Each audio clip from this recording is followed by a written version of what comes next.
All right, good morning, everybody. Actually, good afternoon. It's the second run, the final run of the men's slalom from the Olympics in Bormio. All right, what happened this morning? If you take a look up here, you can see that we had a crazy race again this morning. 96 racers going down, only 44 made it through, which means 52 did not. So over 50% did not make it through, DNF'd, one DNS and like 40, two disqualified, and over 40 people DNF'd, including some big names. Paco Rassat of France, who's been a shooting star this year. Lucas Pinheiro Braathen, who was in search of his second gold medal of the Olympics after winning the Giant Slalom the other day in dominant fashion. Edward Hallberg of Finland, also a top guy. If you look in our browse window here, you can see a picture of Braathen after he crashed out, and Manuel Feller, who took silver in the combo with Vincent Kriechmeier the other day. A big favorite coming in after winning Kitzbühel. And you can see that he went out. Manuel Feller, Alex Vinatzer of Italy, another favorite there. And let's see, as far as the time goes, Atlee Lee McGrath, the best finisher this morning in heavy snow conditions. Heavy snow conditions. Visibility was okay, but lots of new snow on the piste and coming down during the race. So Atlee Lee McGrath of Norway in first, 6/10 ahead of Loic Meillard. We're going to have that timing window up here. We can interact with that and take a look at run one here. You can see now exactly what I'm talking about. 5900s back to Loic Meillard of Switzerland. Fabio Stein, 94 100s back in third. Timon Haugen of Norway again in fourth, 9600s back. Then Armand Marchand of Belgium, 1.20 seconds back in fifth. Henrik Kristoffersen all the way back in sixth, 1.6 behind. Then another Austrian with Marco Schwarz in seventh, actually tied with Clément Noël of France, 1.96 back already. So we only have 8 people within 2 seconds after that first run, and nobody within half a second of Atlee Lee McGrath. Atlee Lee McGrath, as we've been talking about, day before yesterday in the Giant Slalom, American dad, Norwegian mom. I think spent a lot of time growing up in both Vermont and in Norway. So racing for Norway now for many years. And he is well on his way. I'm going to be getting, once again, the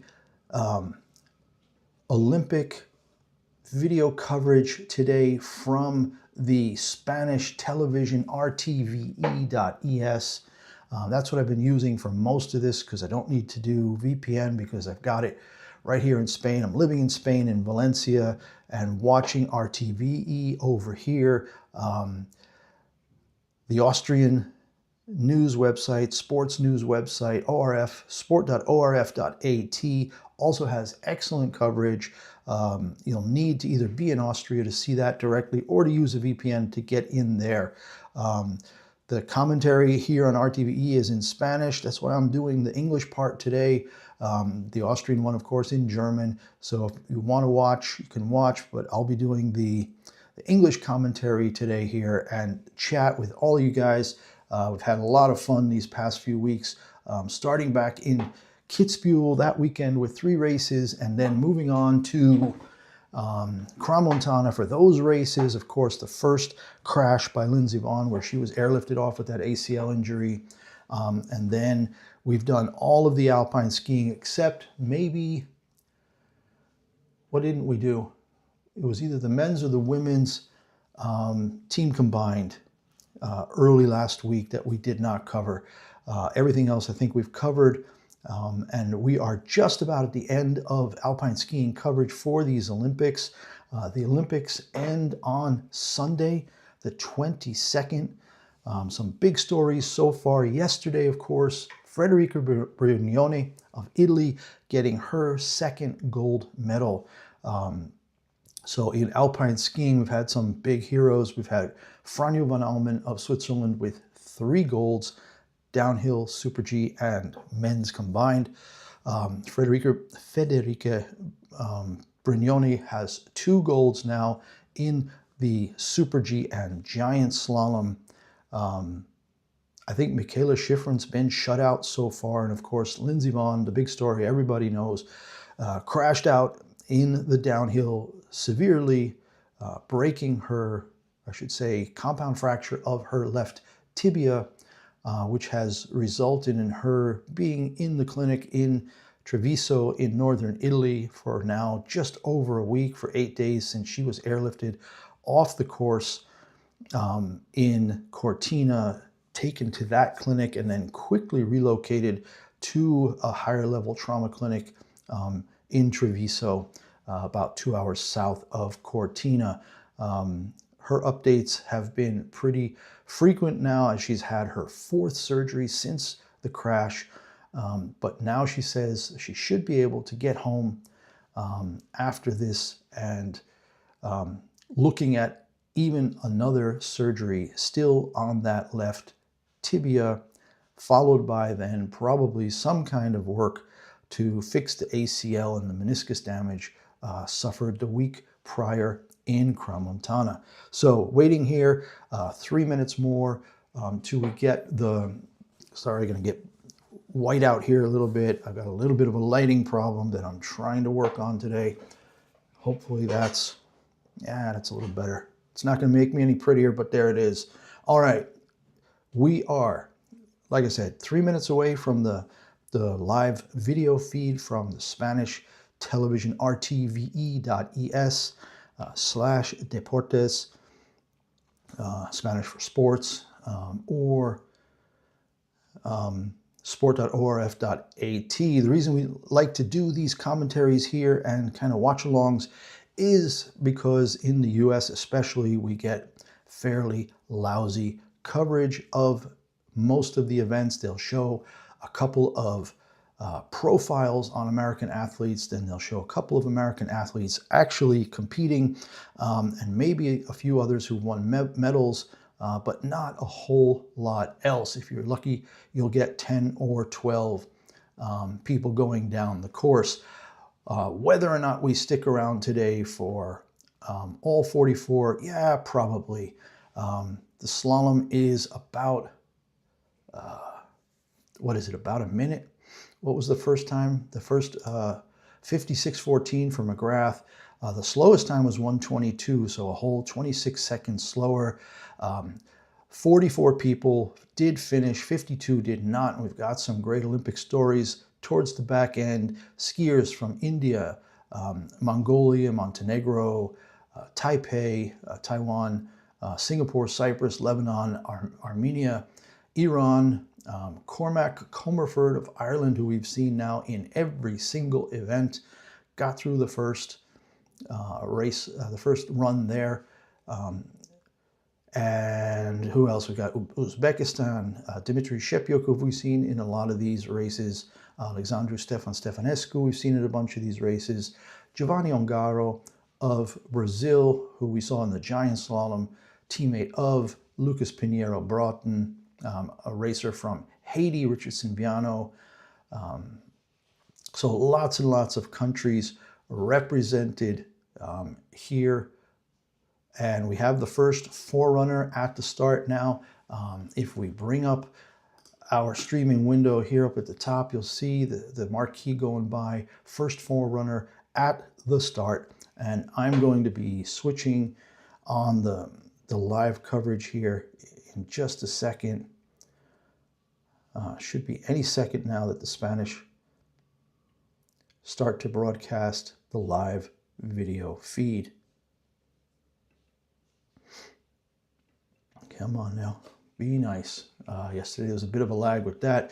Generally, we've been in about that 20 to 25 second lag between the timing apps here from FIS. I'm using the FIS timing app. You can see they got their logo up top on the left. And then on the top right, they have the Olympic logo as well. Milano Cortina Olympic Winter Games. This is the men's slalom from Bormio, actually. So on the Stelvio course, just to the right of where the Super G and the downhill finish, everybody kind of comes together, all those courses to finish in the same finish area. One more time, trying to refresh here, trying to get that feed going from the Spanish, and here we go. I have an ad, and as soon as I have an ad, I know we're in good shape. And yep, we have a feed. It looks like the snow from this morning has really eased up. And again, if you look at the pictures up here, scrolling up here, yeah, in my little scrolling, you can see how heavy the snow was there for Lucas Pinheiro Braathen. And this is Manuel Feller. When he crashed out, I tried to extract some of those things off the video feed and capture stills of that. And here we have the World Cup standing. So Atlee Lee McGrath, 1 point ahead of Lucas Pinheiro Braathen in the World Cup slalom standings right now. So a couple of races still left to go in that World Cup season. I think the final schedule, what's the final schedule here? Let's bring up that real quick and take a look. So we've got, after the Olympics, we have, so the women are on Wednesday. That'll be the final alpine skiing race. And then they have about a week off before we have the women's downhill from Soldoy and a Super G on Saturday, the 28th of February. And the men will also be racing that day in Garmisch-Partenkirchen. So I'll be doing the downhills on the 27th for the women and the 28th for the men. And then on Sunday, we've got the Super G of the men and the women both. And then following week on Friday, we get the women have 2 downhills in Val di Fassa. The men have a giant slalom in Kranjska Gora. What else we got? We've got the men's downhill from Courchevel on the 14th of March, Super G the day after, the women doing slalom and giant slalom that weekend in Aure.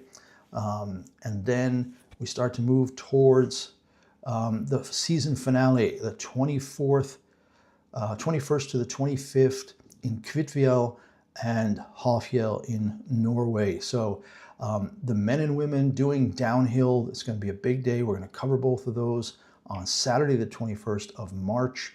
On Sunday, we'll have the men and women both doing Super G on Sunday, the 22nd. And then we'll have the giant slalom of the men and the slalom of the women on Tuesday, the 24th. And on Wednesday, the 25th, the World Cup ski season will come to an end with giant slalom of the women and the men doing slalom in Hafjell. So let's get back to the race here. We are just about to start. We are less than 2 minutes. And of course, we are going backwards from the 30th placed racer to the first, and then 31st to the 44th. I think it's 44 all in all. Is that correct? That is correct. So, all right, they already have Jan Erik Sigurdsson of Iceland in the start house, ready to go. He was 8.37 seconds behind after the first run, and he'll be making his way down. Men's slalom, final men's Olympic alpine skiing event of this Olympics. So really excited to see what happens today. Heavy snow again. We had this morning. We had that really heavy snow in the first run.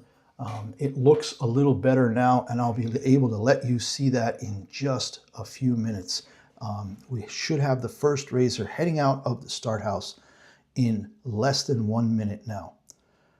All right, number 47, Jan Erik Sigurdsson of Iceland. I see him in the start house. It says next. We're going to see, it says started now on the timing. You can see here in my timing window up here at the top left that we have Jan Erik Sigurdsson started, and we'll start to get his split times up here at the top of the screen. Again, the race for him should probably only be about 1:03, 1:04, and he's off. So it's about a 23-second delay between the timing site here from the FIS and the video feed that the Olympics is sending out to their partner broadcast affiliates. All right, he's through the second sector time in 34:95 on his way down. Through sector 3. All of these times will just be kind of our benchmark, and then we expect to see people beating this pretty handily within the next 2 or 3 racers. And he's through 1:01:12 for the second run. Jan Erik Sigurdsson of Iceland is our first racer down. And yes, it does look like the snow has stopped. We've got excellent visibility on course. So excited to see that we'll have better conditions here. Hopefully they were able to do some good work. And boy, that's an excited Mr. Sigurdsson from Iceland there. All right, what's the gap? Race in progress. Normally up here in the marquee at the top of the screen, they'll tell us what the interval is. Race in progress. Next up is Richardson Viano of Haiti, finished 29th after the first run. He's next, and they don't have him started yet, so hopefully we'll see him start. I don't know what are they doing, about a minute and a half? Yep, he started. Maybe it's about a minute and a half interval. Don't see that listed up top yet. But Richardson Viano on course, headed towards the first intermediate time. And he should be going through that in about 18 seconds. And there he is. And he's given up 0.2 of a second already. His 0.2 of a second lead, he's now actually 0.2 behind. Lost 0.4 in that first sector. On his way, the man from Haiti on his way down, and he's struggling. He's getting into a bit of a backward lean, but he's gone through the second intermediate time now. He's lost 1.3 seconds to Jan Erik Sigurdsson, now 2 seconds behind. So Sigurdsson actually had a heck of a second run there as the first racer down. Oh, did he? I'm just looking at Richardson Viano, and it looked like he might have missed a gate, but he's through. He's through 2.17 seconds behind. Had a bit of a mishap right before the final intermediate time check, but finished strong, only lost another 0.05 on that final sector from the third intermediate time to the finish line. So Richardson Viano of Haiti comes in 2.17 seconds behind in second place. All right, next up is Mathieu Osh of Luxembourg. Luxembourg is a really fascinating place from a language perspective. If you folks like languages, they speak their own language, which is called Luxembourgish, which is a bit of a variation of German, but they all also speak, I think, Dutch and French, and they all learn English. So everybody gets out of high school knowing 4 languages at a minimum. So pretty impressive what the kids are learning in Luxembourg. All right, Mathieu Osh has started. He had 0.3 of a second advantage on Sigurdsson, and will get but he's already lost 0.8. So an amazing second run for Jan Erik Sigurdsson, and he has really put time into his competitors that were ahead of him. So Mathieu Osh over a second back at the second intermediate time, struggling with the conditions. If you get just a little off the racing line, you will encounter some fairly deep snow. So they've got to keep it tight. He's now 1.8 back of Sigurdsson, and on his way to the finish here, Mathieu Osh will come across in second, 1.83 seconds back. So Jan Erik Sigurdsson has already moved up 2 spots. All right, you can see that in the column here. You've got the total time after the name and nationality. You've got the total time for the 2 runs combined, and then the progression. The progression being how much they've either moved up or moved down after their second run. Then we have the run 1, so that first run time from this morning, and the second run time that we are watching now. And then to the right, the 4 different sector times. And you can see Jan Erik Sigurdsson was really, really good in all of them. Fastest of the first 3 racers down, and he's put 2 seconds into both of these racers. All right, next up, Thomas Holscher racing for Chile. And you can see Sigurdsson in the hot seat having a hell of a time, because not often that he'll get to sit there. Thomas Holscher on course, the 4th one to start. That means he was 27th after the first race, and he was up 5700s, has lost 6 of those at the first intermediate time, and now is racing down towards the second intermediate time. And he's got a lot of balance issues in that second section, but he is quick. He's picked up 3 tenths here through the second intermediate time. So now with an advantage of 8 tenths, and he's building that out. Oh, wow, up to 1.12 seconds of an advantage over Sigurdsson. So a really great run, second run from Thomas Holscher. Very aggressive, very straight line, very upright, looking good, coming through the last bit, and he is in first with a brilliant new first time. First place time of 2:03.83. His second run puts him almost 1.2 seconds ahead of Jan Erik Sigurdsson. So great second run there for Thomas Holscher, representing Chile. So he's going to be thrilled with that. He had start number 60, and he's going to finish no worse than 27th. All right, next up, Barnabas Zolos, a Hungarian-born ski racer who represents Israel in these Olympic Games. And I think we saw his sister yesterday in the women's giant slalom as well. There's some really great like stop motion video of the racers coming down, where they're showing where the racer was at each position, like every 1/10 of a second, and keeping the image of the racer there, and then adding individual images of the racer at the next position, so you can get a really nice sense of the line that they took through the course. All right, Barnabas Zolos on course. He had 0.6 of an advantage over Holscher after the first run, and has lost all of that, losing 0.9 in just the first section. So Barnabas Zolos struggling a bit right now on this second run up top, which is steeper, and then it comes into a bit of a flat section in the middle. You've got to keep your speed going. He's now over a second behind at the second intermediate time, 1.5 behind at the third intermediate time, so he just wasn't able to get any speed going through that flat part after the steep beginning of the race. You lose time there, you're not going to get it back, and he's through 185 behind in third place. So we still have Thomas Holscher in first, Jan Erik Sigurdsson of Iceland in second, moving up 3 spots already. Barnabas Zolos has lost 2 spots and is 185 behind Mathieu Oesch and Richardson Viano 4th and 5th, over 3.5 seconds back already. So we're already seeing big gaps here in the second run, and we will continue to see that.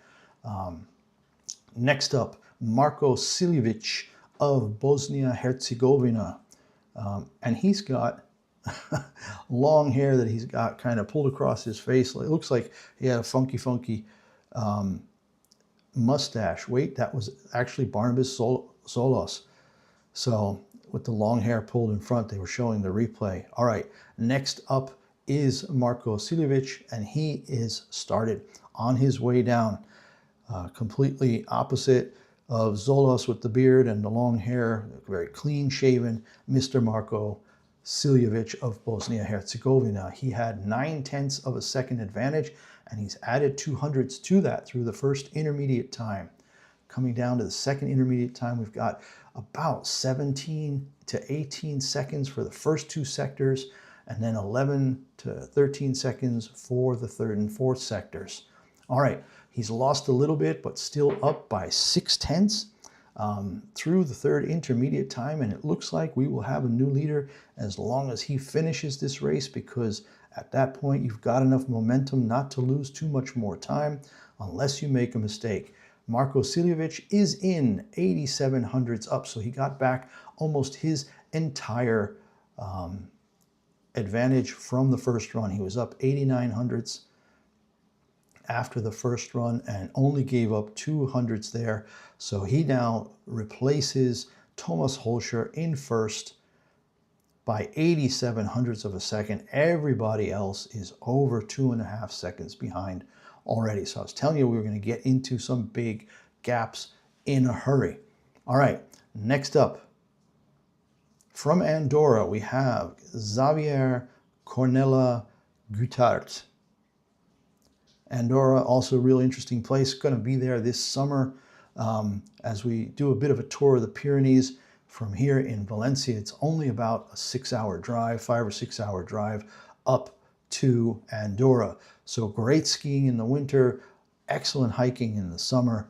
And he is on course now and had 4/100ths of a second advantage over Siljevic, and he's already expanded that to 4/10 after the first intermediate time.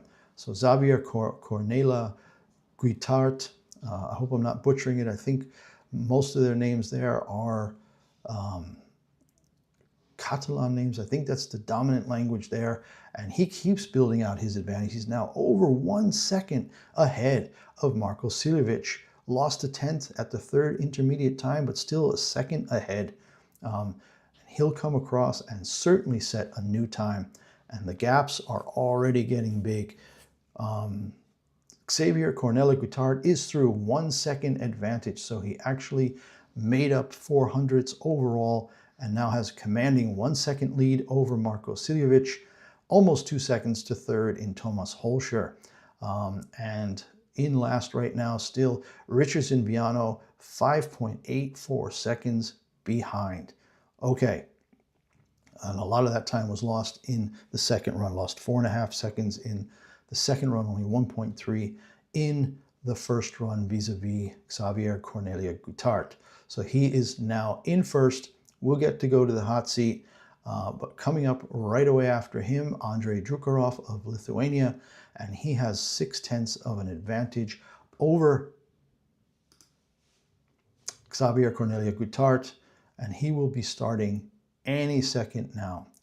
So with bib 61, we've got Andrei Drukarov of Lithuania, and he is on course. Heading down towards the first intermediate time. We'll get a check real quick. Hey everybody, thanks for watching. See people in the stream. Don't forget, I'd like to see the chat. What do you think is going to happen? Do you think the race should have started this morning? We do have our one comment already. Who we got here? Bad Kid 845. Thanks for joining. Right now in first, Lee McGrath. After the first run, he was over half a second up on the rest of the field. Andrei Drukarov has lost time. His whole advantage over Xavier Cornella Guitart is gone. He's lost almost a second, and he will come through probably in second place overall. And there it is. He is in 2:02.44, 48 hundredths back, second place as it stands for Andrei Drukarov of Lithuania. All right. We still have, how many have gone down now? We've got 8 down, 22 to go until we have determined our winner for the day. And then after the first place is determined with Lee McGrath's run, then there will be another 34 racers to follow. You can see that there's McGrath. He'll race 30th. He's in first. And then after him, we've got another 14 racers. So we will cover everybody today, all 44 people of the 96 original starters. All right, now from Japan, Shiro Aihara is on course. He had 2 seconds. Did he have 2 seconds advantage? After the first, yeah, 2.18 seconds of an advantage. And he has lost only 1/10 so far at the first intermediate time. So we got to our first really big gap now. Remember, some of these people starting in 30th had as much as, I think it was almost 8 seconds, 7.83 seconds lost after the first run. So Shiro Aihara building out that lead, 2.3 seconds now after the third intermediate time, and he will almost certainly be our new leader if he gets through to the finish here. And that should be, yep, now 2.38. So right back pretty much to where he started. Was it 2.18 of an advantage? He actually gained 2/10 over Xavier Cornela Guitart, and now Shiro Aihara gets to take the hot seat, and we'll see how long that lasts. Our next racer is from Spain, Joaquim Salarich Balcells. I'm going to venture a guess that that's a Catalan name. Maybe he's from Catalonia in the northeast of Spain. Since moving here, we've been exposed to not just the Spanish, of course, which we now know fairly well, but also in Valencia, they speak Valenciano, which is very similar to Catalan. So, all right. Joaquim Salarich Balcells, he's on course and had half a second advantage over Shiro Aihara after the first run. He'll be coming down to the first time check right about now. We'll see that switch up at the top of your screen, and there it is. He's actually picked up 7/100ths of a second at that first intermediate timing station. All right, so he is headed now about another 16 seconds to the second timing station. So we'll see there. There we go. He's lost 2/10, still maintaining a 4/10 of a second lead through the second intermediate time. Joaquim Salarich Balcells of Spain, and he's now picked up half a second advantage more than he had through the third intermediate time. So a great sector 3 for him, and we will have a new leader. And there he is. He's through in 1:58.18, picked up almost 9/10 on Shiro Aihara. So we now have 1.4 seconds between first and second place. So a really solid run. I actually can see some shadow now on the course, especially at the lowest. Now the question is that the sun coming out? I think it is a little bit. They do have the spotlights on all along the course. So I'm seeing no, we do definitely have some sun now in the finish area. I can actually see the sun poking through in the bottom of at the bottom of the course here. All right, Joaquim Salarich Balcells of Spain, our new leader. And next up is Steven Amiez. Steven Amiez is quite a successful skier. Interesting to see him so far down the course. 27 years old. Let's see how many races has he won in the past. No, none. I mean, he's been a solid racer with 13 top 10s in slalom, 2 top 5s, and both of those were 4th places in Madonna di Campiglio in Italy last year and in Gurgel in Austria 2 years ago. And he's on his way. He had 14/100ths of a second. He's building that out. He's built it out by almost a second, but a bad sector 3 has lost him 6/10. He's still got that half-second advantage. He should come across in first. I'm trying to see what happened here. Super aggressive, and he is through 6/10 of a second ahead of Joaquim Salarich Balcells of Spain. So France now in first with Steven Amiez. Solid run, very aggressive. I wonder if the course is actually going to be getting a little faster even now with the sun coming out, or if there's just too much snow on course. But it looks like preparation was really good. The people in the stands looking really excited, not too cold.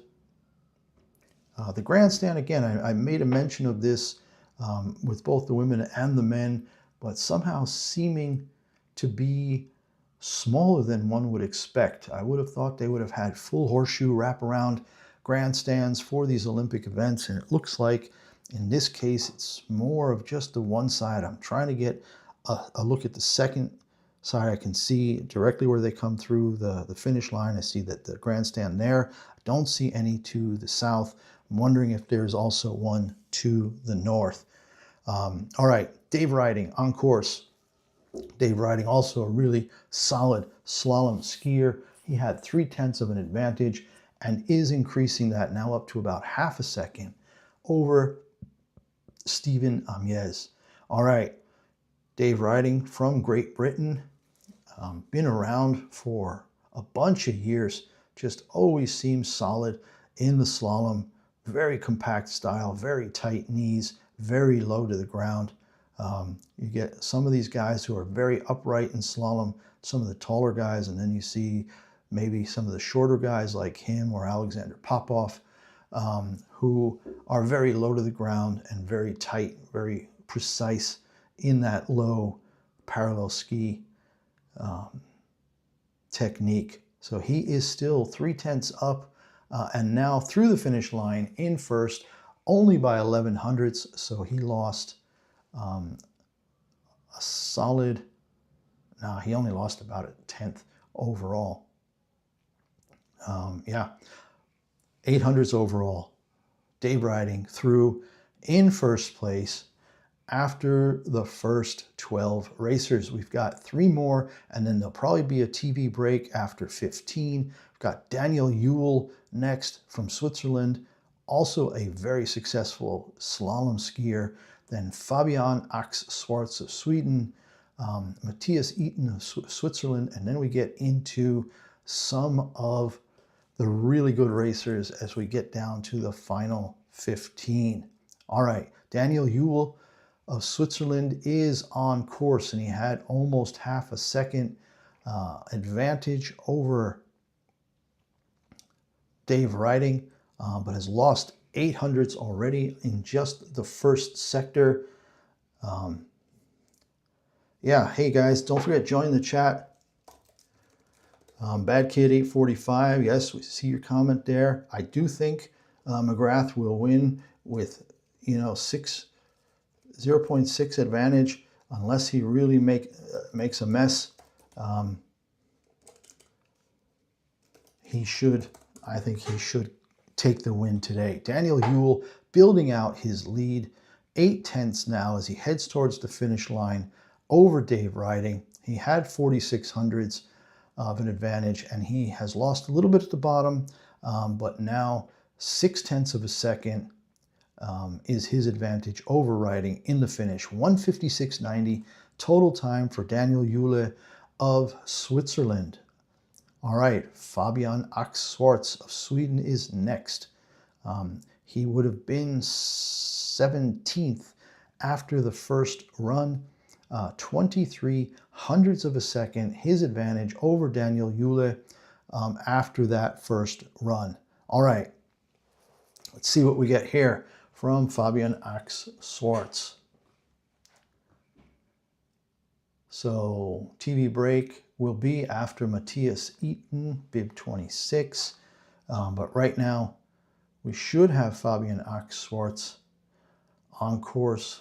Seems to be a little delay, but there we go. Started. So let's get back up to the top and not miss anything with his split times.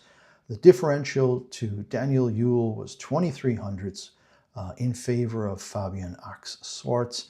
And we'll get the first sign of how he's doing in just a few seconds. He's lost 9/100s in the first intermediate time check, heading now towards the second, just about 16 seconds to get there. We will see that time pop up now any second, and there it is, He's only lost 1/100th more. So Fabian Ak-Schwarz kind of matching Daniel Yule for right now. And now is where Yule really did great. And you can see that Fabian Ak-Schwarz has lost 1800s in the third sector, and now 500s behind. He can still either take first or second. I don't think he'd drop further than that. But, oh, what a strong finish. Fabian Ak-Schwarz with a really strong fourth and final sector, 3700s, faster than Daniel Yule, and that puts him in first by 32/100ths of a second. All right, next up, Matthias Eaton, and then, like they said, we will have that TV break. That'll be the first 15 in the books, and then we start to get into contenders. Although I'd have to say today, with the gaps being what they were in the first run, really only the first 2 or 3, if everybody stays upright, have a shot at the win. Just too big, the gaps. We saw it day before yesterday in the Giant Slalom, where Lucas Pinheiro Braathen had almost a full second lead after the first run over Marco Odermatt and was able to hold on with the 6/10 victory for that historic gold for Brazil. All right, Matthias Eaton of Switzerland is on course with 2300ths of a second advantage from the first run, and he has expanded that to 42/100ths of a second after the first intermediate time check. So Matthias Eaton now headed towards the second time check. Should be in about 3 or 4 seconds. And he's through, and he continues to build that advantage. Now 56/100ths of a second behind. Give me a sec, guys. Quick.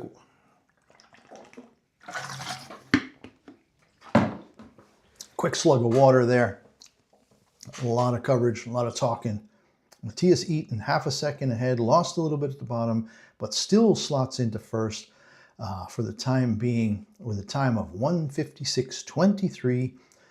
Puts him 3500ths ahead of Fabian Ak-Schwarz and 6700ths ahead of Daniel Yule. So Swiss 1 and 3, Switzerland in second. And yeah, it's already 11.5 seconds back to 15th place. All right, we are in a TV break, everybody. Let's get into the chat, talk more. Saw some comments there from Bad Kid 845. Thanks for joining the chat. Let's keep this going here. We've got today, we're going to finish off the men's slalom, and then Wednesday morning, we've got the women's slalom, which will be the final alpine skiing event of these Winter Olympics 2026, from Bormio for the men, Cortina for the women, a bunch of other sites for other events. We've got the ski jumping down in Tessero. We've got cross-country skiing in the north, further north than Cortina. We've got speed skating, ice hockey, figure skating, all down in Milan. All right, TV break is still going, but we should be back in about 15 to 30 seconds with Filip Zubčić of Croatia. Filip Zubčić, been hearing his name for years and years and years. He is 33. He's been around for quite some time on the circuit. He's actually won 3 giant slaloms and did have a silver medal in the World Championships on the parallel slalom back in 2021 in Cortina, so in Italy. Italy's been good to him. So yeah, total of 3 race wins, 6 second places, and 3 third places. So a solid racer. Let's get back to the coverage. He should be starting right about now. Yep, started on track, maintaining only 3/100ths of an advantage over Matthias Eaton after the first run, and we'll see how Filip Zubčić is doing here in the second run. Lost 800ths, and he's already second, 500ths back of Matthias Eaton of Switzerland. Yeah, we're getting close, guys. We have the final 15 racers now. Not the final 15, but the 15th best, because we're going in reverse order from 30th to 1st, and then we'll go from 31st to 44th to get everybody in. 44 out of 96 people completed 52 DNFs or DNSs, and actually 2 DSQs, 2 disqualifications. One racer didn't start, and then 49 people did not finish. Conditions were really bad this morning. And Filip Zubcic is across the line in 1:56.36. Second place, lost out by 1300ths. So we still have Matthias Eaton in first. And we've been going according to form. You can see the progressions here. A lot of ones and zeros. All the way back, you have to go all the way back to Jan-Erik Sigurdsson in 13th, who actually jumped up 3 spots. But everybody else, a lot of zeros through here. Everything's been going according to form until right now, where Filip Zubcic had a bit of a slow second run and lost out by 1300ths to Matthias Eaton of Switzerland, who is our current leader. Next up, Erik Hustad Solberg. He's our next racer. He'll be starting any second now. Are they putting up the gap here? Race in progress. I wanted to see the interval timing. I thought it was about 1.5 minutes. But it seems like there's some kind of delay right now. Erik Hustad Solberg. All right, he's on course. As soon as you see that name jump from that first row, meaning they're in the starting house, to meaning that they're on course, that little icon of the downhill skier. Then we've got intermediate time 1, intermediate time 2, intermediate time 3, and then sector 4, which is the finish, the final bit down to the finish. Alrighty. Hustad had 2500ths of an advantage, and he's only been able to increase that by 2 100ths, but now has lost 2 tenths, and he's only 700ths ahead of Matthias Eaton as he comes now down towards the third intermediate time check, and he gained a lot of time there. He made up a good half second in sector 3. So things looking good for Solberg of Norway, and he will come across the finish line now in 1:55. We're going to have our first 1:55. Yes, 1:55.74, almost half a second ahead of Matthias Eaton. So Erik Hustad Solberg of Norway with a great bottom part, sector 3 and sector 3. Really, he picked up an awful lot of time, a whole half second, and that was enough to carry him on to the lead right now after 17 racers. All right, next up, Billy Major of Great Britain, and he only had 5 100ths of an advantage over Solberg after the first run. And he should be dropping out of the start house and onto the course any second now. The live timing still shows him in the start house. We'll get to see him drop down any second now. Billy Major of Great Britain.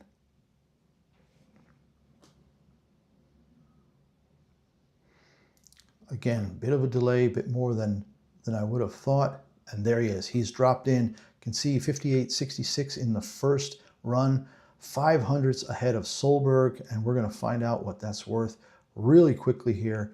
Only 17 seconds down to that first intermediate time check, and Major has lost about 2 tenths, now 1400ths behind.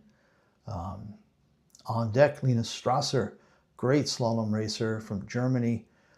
But here we are with Billy Major coming down towards the second intermediate time check, and he has gained back 2 100ths, so it's going to be tight, 1200ths of a second between him and Solberg of Norway right now. And this is where Solberg had a great, sector 3, and you can see, must have been really something that third sector for Solberg, because Billy Major lost almost 7 tenths there, and he could fall down as far as 4th if he's not careful.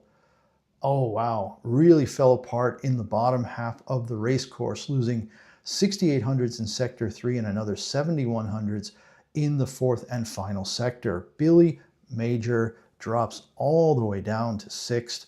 So we're finally starting to see some numbers other than ones and zeros in the progression column in the table down below.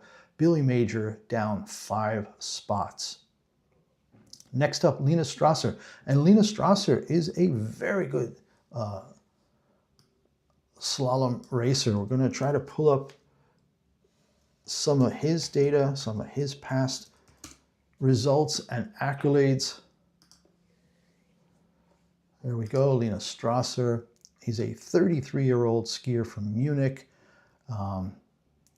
He has won 5 races, 4 slaloms, 2 second places, and 7 thirds in slalom. Plus, he's also won a race in the parallel slalom and 2 third places. Silver at the Beijing game in the team event, and 2 bronzes, 1 in Cortina in 2021 and 1 in Saalbach in 2025 in the team event, but in Saalbach in slalom.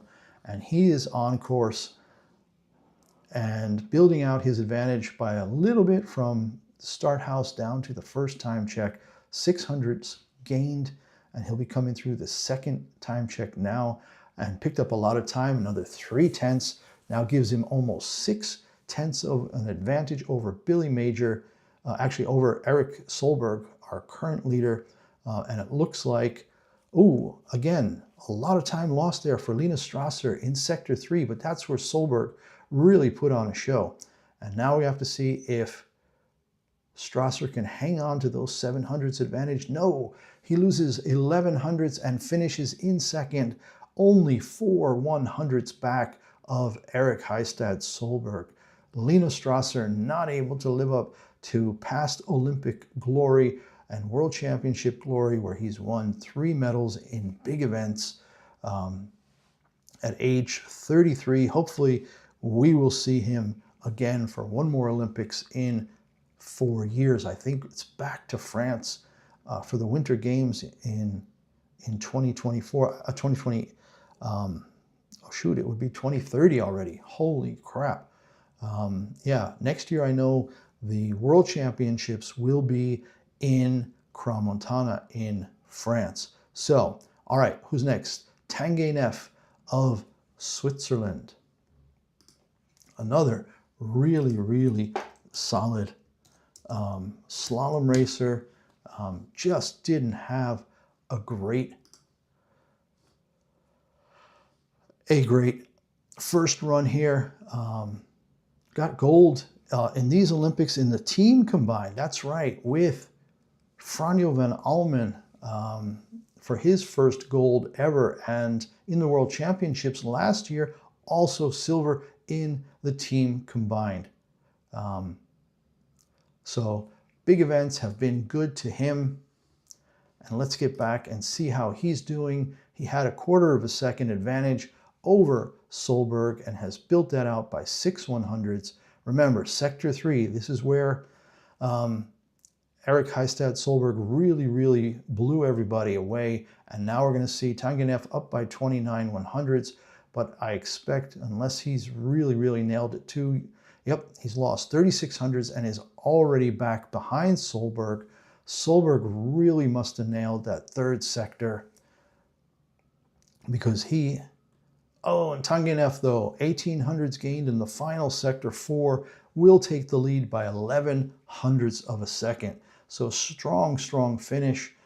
He did lose time to Solberg, but in the end was able to maintain just enough of an advantage that he is in first for now with a lead of 1100s of a second. We've got 20 people down and 10 more to go until we know who our gold medal winner will be. Right now, Atlee Lee McGrath in first place, 10 racers to go. Next up, Tommaso Saccardi of Italy, home favorite for these Olympics, for the Italian nation hosting the games this winter 2026. They just had it 20 years ago as well in Torino, up in the northwest of the country. But yeah, Cortina, nice to see them getting an Olympic nod again as part of this dual hosting or multi-hosting event. Cortina, of course, 70 years ago, last week, hosted the Winter Olympics as well. All right, Tommaso Siccardi on track, had 900ths of an advantage over Tanguy Neff, and we'll see what that's worth in just a second. He's lost half a second and is now over 4/10 down to Tanguy Neff. Next up on deck is Michael Matt of Austria, but Tommaso Siccardi made up a little time in Sector 2, but I expect him to lose again here because Neff and Solberg both had excellent Sector 3s, and we're going to see what happens here. Tommaso Siccardi of Italy, lost 2800ths in Sector 3, and he's now a good half second back as he comes towards the finish line. Still has a chance for 4th at this point, but probably is going to be losing. Yes, actually all the way down to 5th, even dropped behind Matthias Eaton. So a really poor second half, let's call it, of the race for Tommaso Siccardi of Italy. And he finishes in 5th, 7/10 behind.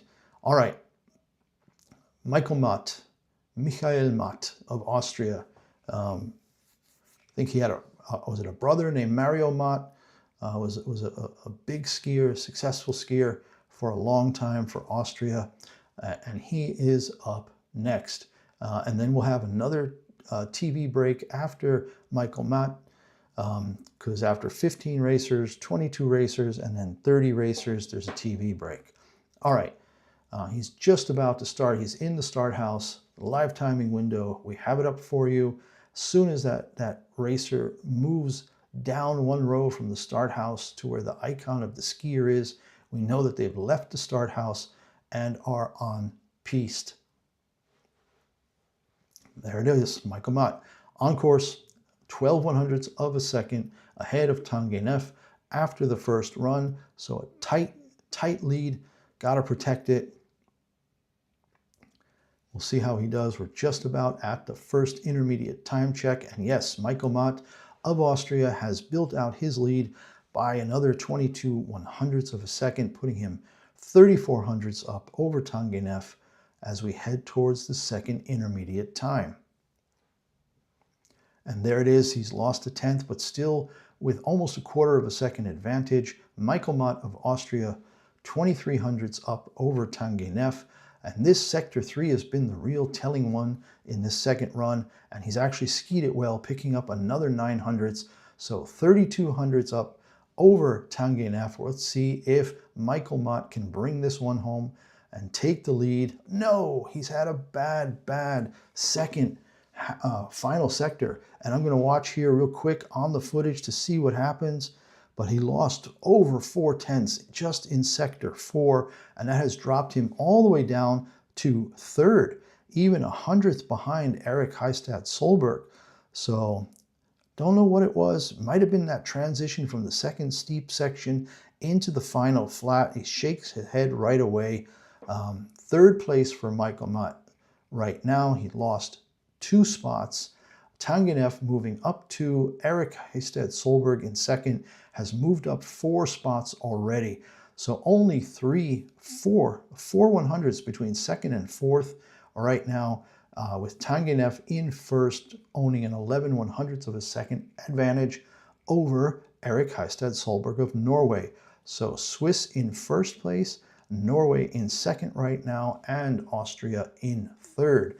And next up, Clément Noël, also a very successful slalom racer. Let's pull up some of his accolades.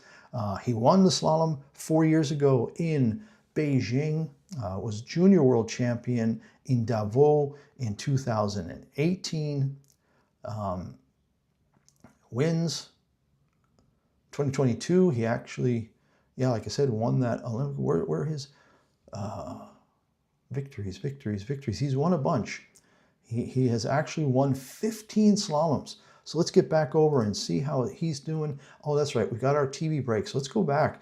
Clément Noël, what was his position right now? His position was 7th, tied for 7th after the first run. and tied for the 7th meant he was almost 2 seconds back. But he has 15 slalom wins and 33 podiums in his career. He's won Kitzbühel, he's won Val d'Isère, he's won in Chamonix, in Wengen, some really, really great victories. I think he once won several in a row. In 2025, he won Levi, Gorgel, Adelboden, and Kitzbühel, all pretty much right in a row.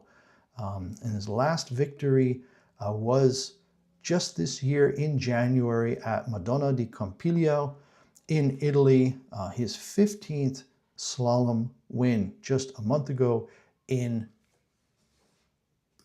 Schladming. All right, what happened here? I'm not seeing. Did he crash out right away?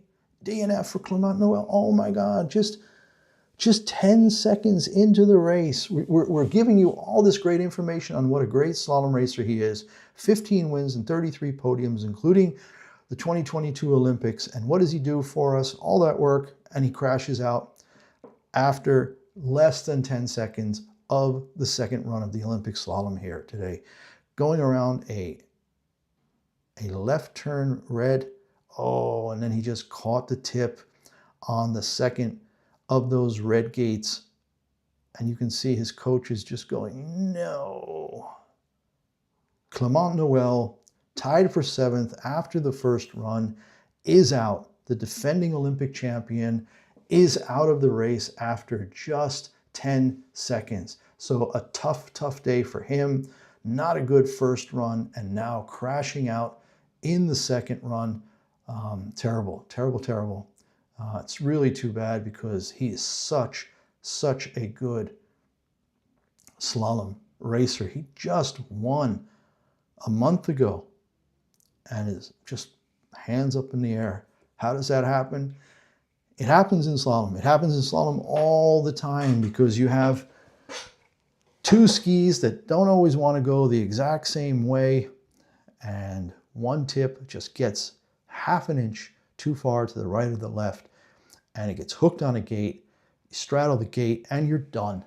All right, Marco Schwarz of Austria was tied with Clement Noel after the first run, and his fans are out in force right now. They got the camera shot on a bunch of Austrian fans waving flags, and he has started. He is on course and heading down. He had 36 hundredths of a second advantage over his over Tanguy Neff. All right, and he's lost 2/10 of that already at the first intermediate time check. So things not going so good for these final racers here. I wonder if somebody's actually going to be able to move way up and steal a medal here. Marco Schwarz losing time again, another 2/10 through the second intermediate time, and he just looks a little off balance. Onto the steep section again, heading down. Only 6 100ths behind, still has a chance if he has a strong finish here. Marco Schwarz comes across the line in 5th place, 16 hundredths back, and we talked about that gap. We talked about the fact that everybody was really, really tight together here.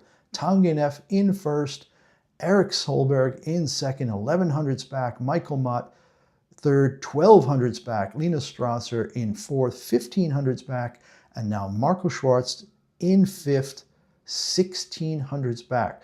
So second, third, fourth, and fifth places right now in the standings separated by only 5 100ths of a second.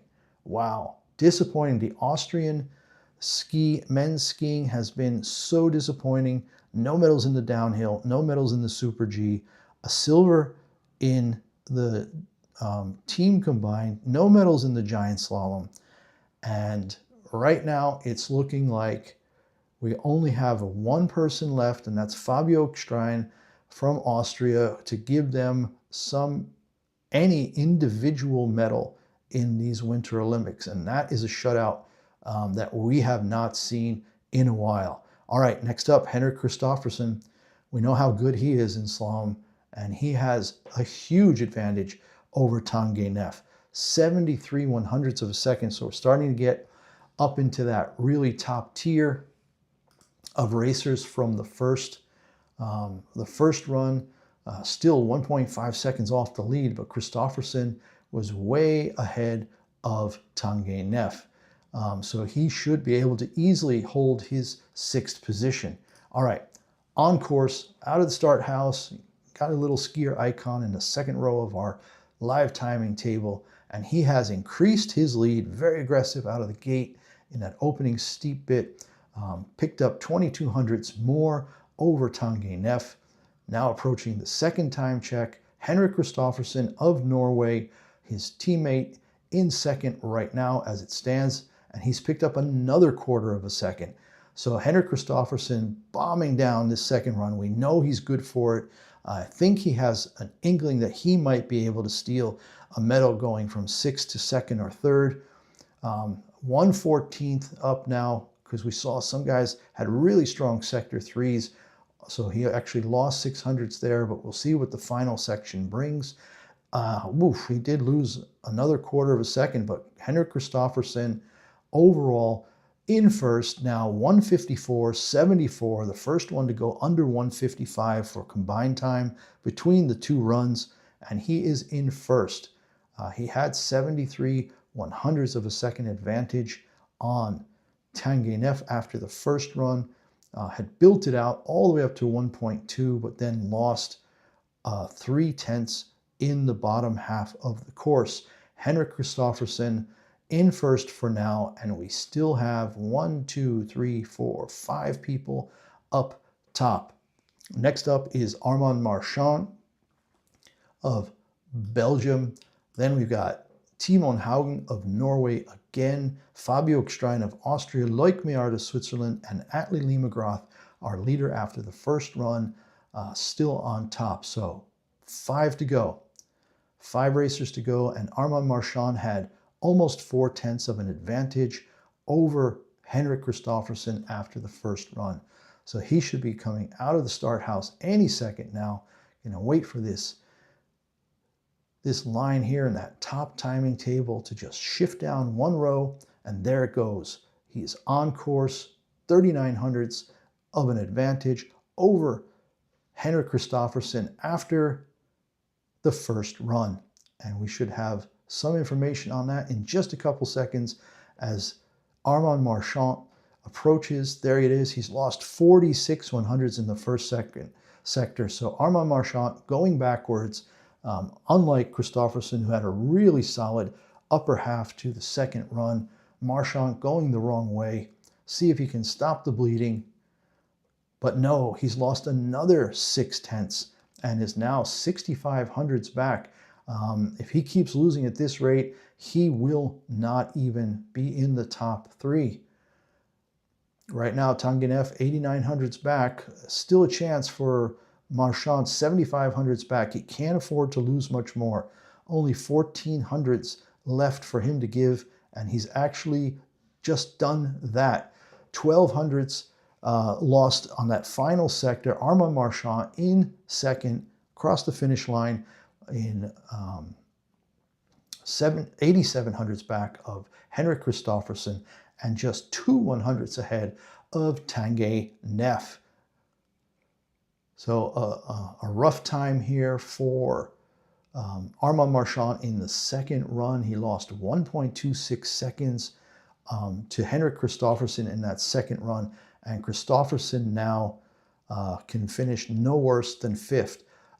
Next up, Timon Haugen of Norway, and he has 63 hundredths of an advantage over Henrik Kristoffersen, his countryman. So if all things go according to plan here, we'll have a 1-2 for Norway after this racer. Timon Haugen just about to start. See his name drop down here in just a second in that timing table.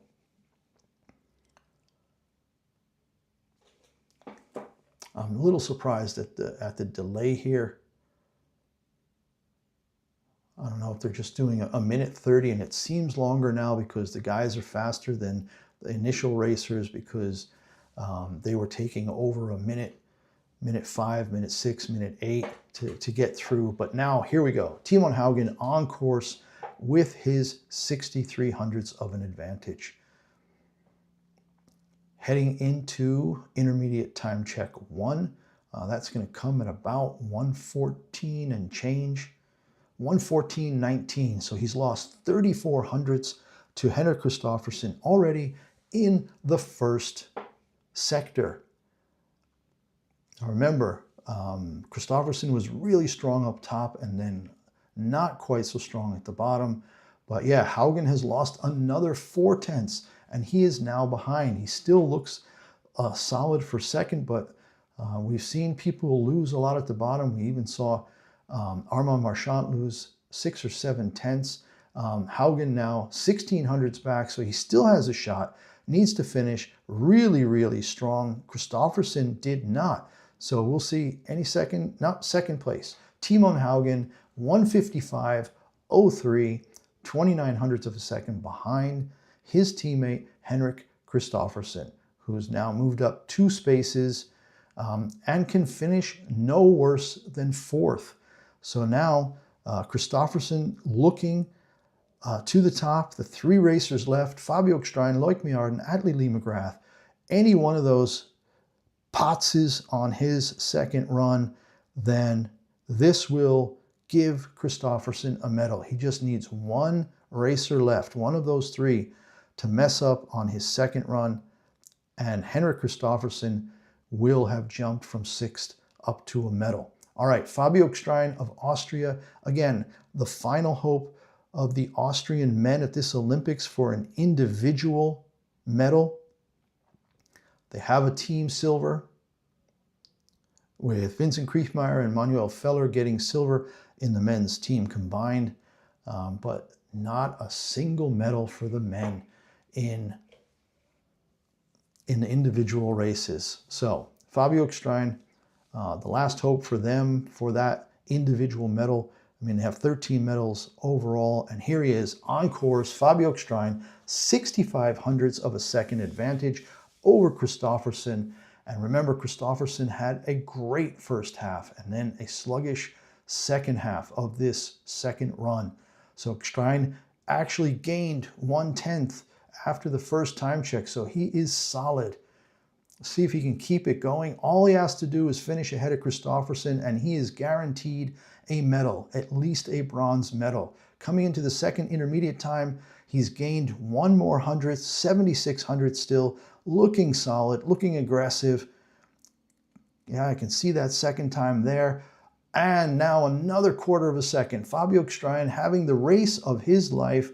Don't think he's ever medaled. I don't even know if he's ever won a race, but today he's looking like he just might be a guarantee for Austria to finally get that men's medal, and he's through. All right, Fabio Ekstrand, the first racer guaranteed to get a medal today in this men's slalom, can finish no worse than 3rd, no worse than bronze, 78 100ths ahead of Henrik Kristoffersen. So he picked up 13 hundredths on Kristoffersen's time, pretty steady throughout the race, a 1/4 of a second at the bottom from 2 to 3, and then from sector 3 to sector 4, he gave that back. So yeah, Ekstrand is through. The Austrians are going to be happy. There's a lot of weight on his shoulders, especially with Manuel Feller out after the first run, and then the other folks in the second run, Michael Matt down to 7th, and Marco Schwartz in 9th right now. So Fabio Ekstrand is through, guaranteed bronze. Looking at the replay here, with bib 12, he did have one freaky moment in the transition to the second steep zone, but all in all, a great second run, the fastest of the day so far in 56.88, and the Austrians finally have their individual medal at these Olympics. That was a point of some contention in the media in Austria. Loic Meillard now on course. He has 35 hundredths of an advantage over Ekstrand. So Fabio could still get silver. We have to see how Loic Meillard does. He had Was it silver or bronze the other day in the Giant Slalom? I think it was bronze in the Giant Slalom. And he's lost 1400ths in the first intermediate time. So heading now towards the second sector, Loic Meillard needs to really get aggressive here, or he's going to lose that spot, and he has lost. He's lost 28 more hundredths, and he is now 700ths behind Fabio Gstrein. So crazy stuff happening here with the last three racers. Kristoffersen had moved up from 6th or 7th, from 6th to now 2nd place with 2 more to go. Loic Meillard losing time, but now he's got an advantage of 100 and a really strong finish. Loic Meillard makes up 34 hundredths of a second in Sector 4 to take the lead over Fabio Gstrein. And it looks like they had exactly the same time in the second run. Fabio Gstrein and Loic Meillard both with 56.88 in the second run, but because Loic Meillard had 35 hundredths of an advantage coming out of the first run, he takes the lead. So 2 medals at least for Loic Meillard in these games. I have to go back and check if he actually had a medal in the team combined as well. Loic Meillard. All right, let's see. I just want to check, because if this is his 3rd medal, that's pretty good. Yeah, team combined silver the other day. Bronze in the Giant Slalom, and now at least silver. Loic Meillard with his 3rd medal of these 2026 Winter Olympic Games in Italy. Big games for him. Loic Meillard, 29 years old, still in his prime, at least 1 more Olympics to go. All right, we're down to our final racer for contention for the medals, and it is Atle Lee McGrath for Norway, and he's on course. He just dropped in, and he has that huge advantage over Loic Meillard of 59 hundredths of a second. But Meillard had a solid run in the second run, tied for the fastest so far with Fabio Gstrein, and we're going to see now if Atle Lee McGrath has the nerves to hold on and win gold. No. Did he DNF? No! 8 seconds, 10, 11, 12, 13. Atle Lee McGrath. Atle Lee McGrath is out. He is out with a 0.6 of a second lead. Oh, he throws his ski poles away in frustration. Loic Meillard will take gold. He will take gold, and that will go with a silver and a bronze. Loic Meillard with a full set of medals for this Olympics, and he is ecstatic. Oh, Atle Lee McGrath kicks off the skis. He's actually walking away off the course. He's just leaving. He kicked off his skis, and he has walked at least 50 yards away from the ski slope. Oh my goodness gracious. This is really frustrating for him. Didn't even make it to the first time check. Wow. That's he's almost in the woods now. I'm watching the footage. Atle Lee McGrath comes around a right turn blue gate. Wasn't sure if he missed it, then realizes he missed it, and just an absolute scream. Takes the right ski pole and throws it into the woods, takes the left one, throws it into the woods. Then he skis across, all the way back across the ski slope, kicks off his skis, ducks under the safety netting, and just runs. He's donations. Kids, run up the side there, get yourself a couple of free ski poles, because they're in the woods about 25 yards away.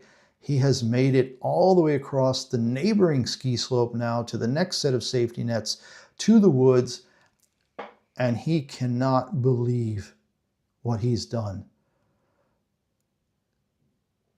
He's just so upset. And now we have the podium finishers together.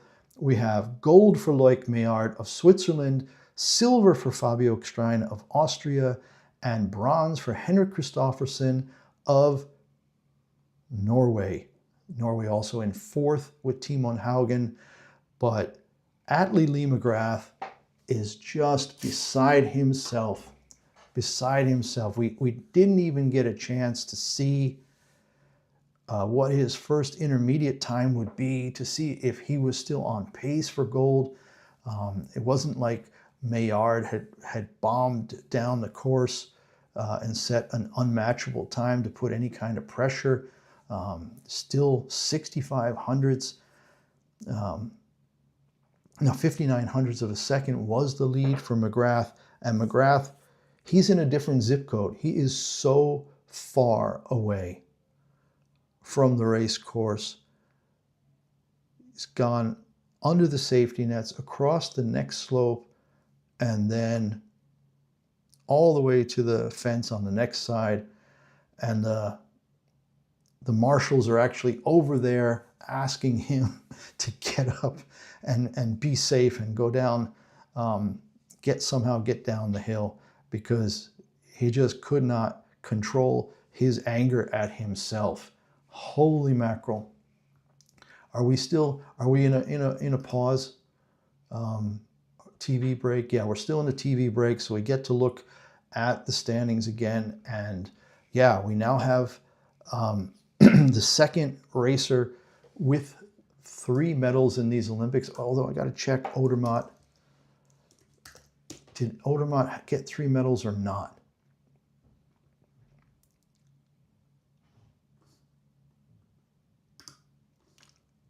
Marco Odermatt.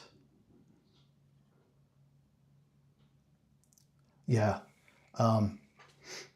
3 medals for Odermatt, 2 silvers and a bronze. So Odermatt with Giant Slalom silver, team combined silver, and Super G bronze. So 2 ski racers with 3 medals, 3 ski racers with 3 medals now. All 3 of them Swiss. The Swiss absolutely dominant in men's alpine skiing this time around. Loic Meillard now completes his collection with gold, silver, and bronze in these Olympics. Just so you know, Wikipedia is already updated. I don't know if they've got it on some kind of a feed or if they're just people who are so good at editing and getting these things done. Loic Meillard with a gold, a silver, and a bronze. Marco Odermatt with 2 silvers and a bronze. And of course, Franjo van Almen with 3 golds. The Swiss men absolutely crushing it in these Winter Olympic Games. Yeah, gold in the downhill, gold in the Super G, gold in the team combined, to go with gold in the downhill and gold in the team combined last year at the World Championships. Franjo van Almen on a run. 5 events in World Championships and Olympics, 5 gold medals going back a year to Saalbach with his 2 golds, and now 3 golds here in Cortina and, well, Milano Cortina. I'll have to say Bormio because he's actually competing in Bormio. All right, we are back underway. Giovanni Ongaro of Brazil has come across in 27th position. Remember, we still got these last 14 guys to go. 14 guys.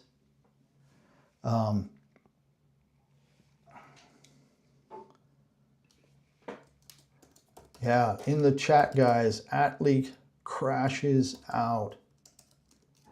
Meillard wins. Unbelievable. Yep. Wow, that's just so tough to watch, to see just how unbelievably upset McGrath was. And you can imagine, you're at the Olympics, you're up 6/10 going into the second run in the slalom, and you catch a gate, you get split, and you're out. Again, kids, run up the right side of the slalom slope there. There are two really expensive ski poles just waiting for you. Yeah, if you actually did that, maybe you should bring them down and give them to somebody to give back to McGrath, but maybe he doesn't want them. And then he kicked off his skis and just started charging across through some deep snow. All right, next racer across is Alexandru Stefanescu.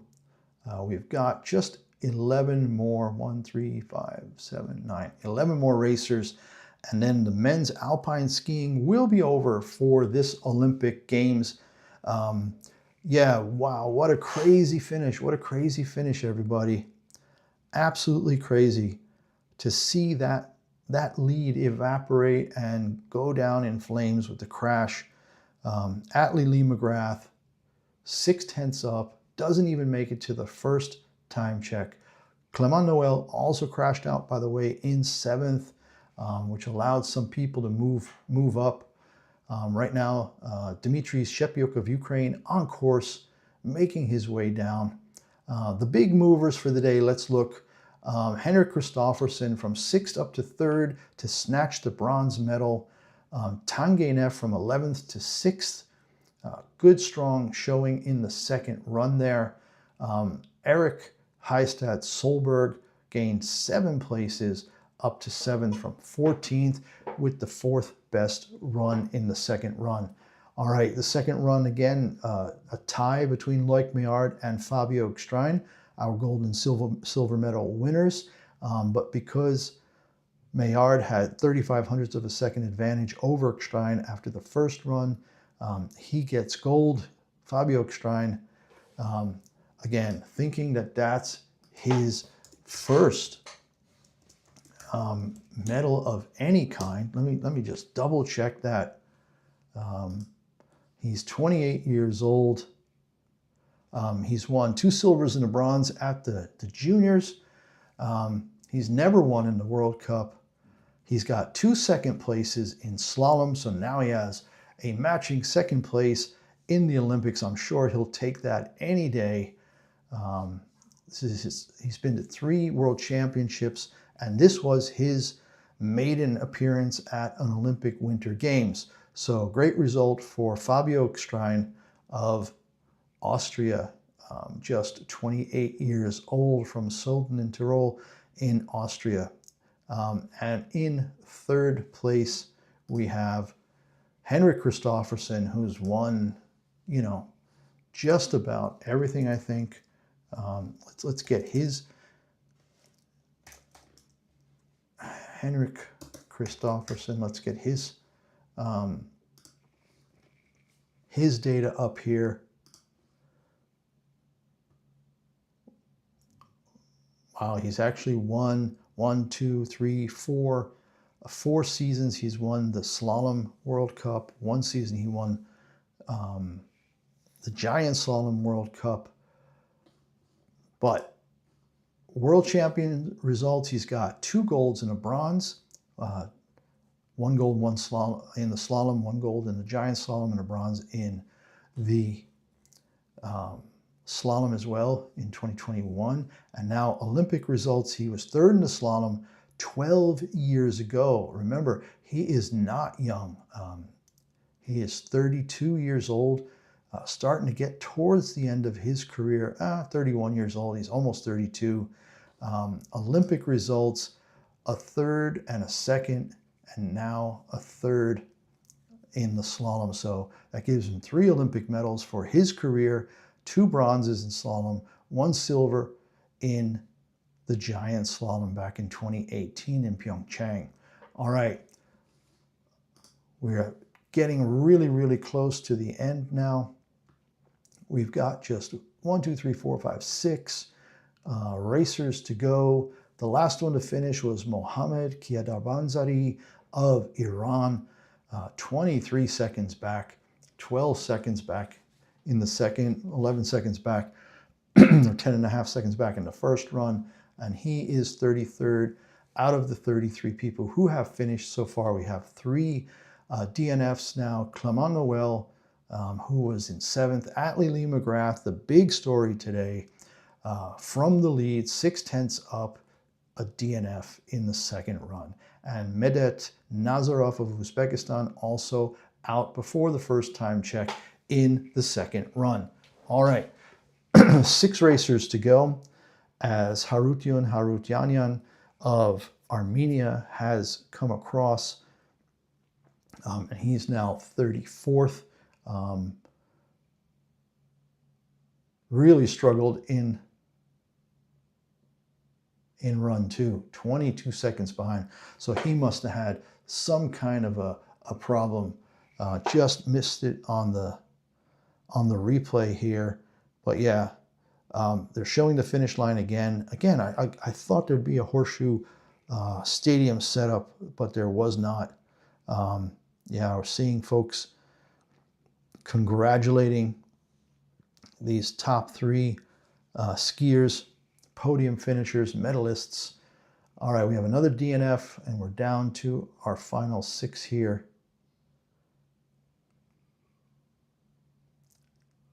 That was Andrea El Hayek of Lebanon, got a DNF in the second run.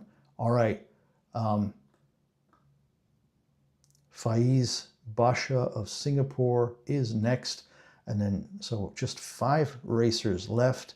Again, the big story, gold medal to Loic Meillard, silver to Fabio Ekstein, bronze to Henrik Kristoffersen, after a terribly disappointing crash of Attlee Lee McGrath in the first 10 seconds before the first time check of the second run, and he is out. Yeah, and quite an emotional out for him, having such a big lead. Missed a gate, caught it in between his skis, went over to the side, was yelling pretty loud, and then threw his ski poles over the safety netting into the woods to the right of the course, then skied across to the left side of the course, where he took off his skis, planted them in the snow, and ducked under the safety netting, then headed like 50 to 100 yards across the neighboring ski slope, all the way up against the next set of safety netting, which I think is by the where the downhill comes down, and parked himself in the snow there for quite some time. And then I saw some of the marshals go over there and say, hey, you need to come on. All right, who's next? Yano Kuyumjian of Cyprus is through. Faiz Basha, Munwar Basha of Singapore is now through in 35th.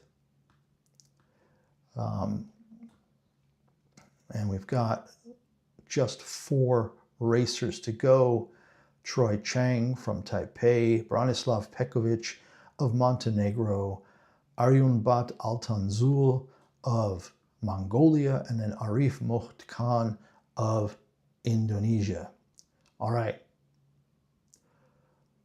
Yeah, so a very dramatic end to the men's alpine skiing events here at the Olympics in 2026.